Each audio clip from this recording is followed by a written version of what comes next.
This is Kylie with my daughters. Kylie's in the middle here. They were really close. This is Kylie and Brooklyn when they were little. Lost the same teeth at the same time. Kylie, she was a really strong-willed person. She was really smart. She was funny. She loved really hard. They had to do so much together. When she believed in things, she fought really hard for things. But behind that strength and humor, she had like bone pain, joint pain.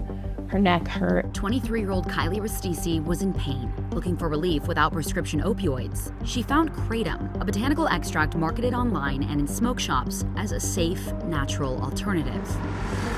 She had been to a pain specialist, but she had decided that she would rather go the natural route and use natural kratom powder. Her family didn't know she was addicted until she died in 2023. While she was taking her prescribed antidepressant, her autopsy listed the sole cause of death as acute mitragynine intoxication, a kratom overdose. And they're being told, especially online, that it's a safe alternative for pain or to get off of, other opiates. There's no actual standards. There's no regulation. Vowing to turn grief into action, Kylie's family, including her aunt Danae Jones, traveled to the Idaho State House to demand a total ban. Kylie died at 23 years old of acute mitragynine intoxication, the primary active component of kratom. I wanted for natural kratom and synthetic kratom to become a Schedule 1. If we don't ban that, they will continue making more derivatives.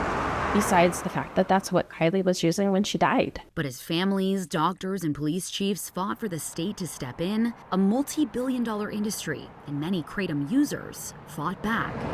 Literally within a month or something, I could be a criminal for drinking this in the state and go to jail. In March, during this past legislative session, lawmakers took up House Bill 864 to fully ban kratom sales and possession. We heard from people very concerned about the addictive qualities, about whether it was potentially deadly, dangerous. We heard a lot of people on the other side who said that kratom had allowed them to overcome various medical problems and had allowed them in many instances to get off of addictive opioids.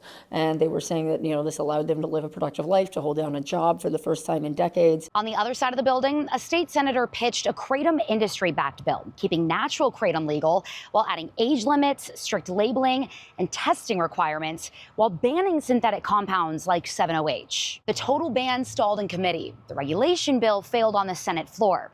The result? Idaho left with 0 statewide safety standards, 0 labeling requirements, 0 age limits. The status quo is unacceptable. It is really frightening to me that this stuff is just freely available with no restrictions whatsoever, no warnings, no nothing to people of any age. That just feels crazy. When the session ended without action, 7 investigates found the fight moved to campaign accounts.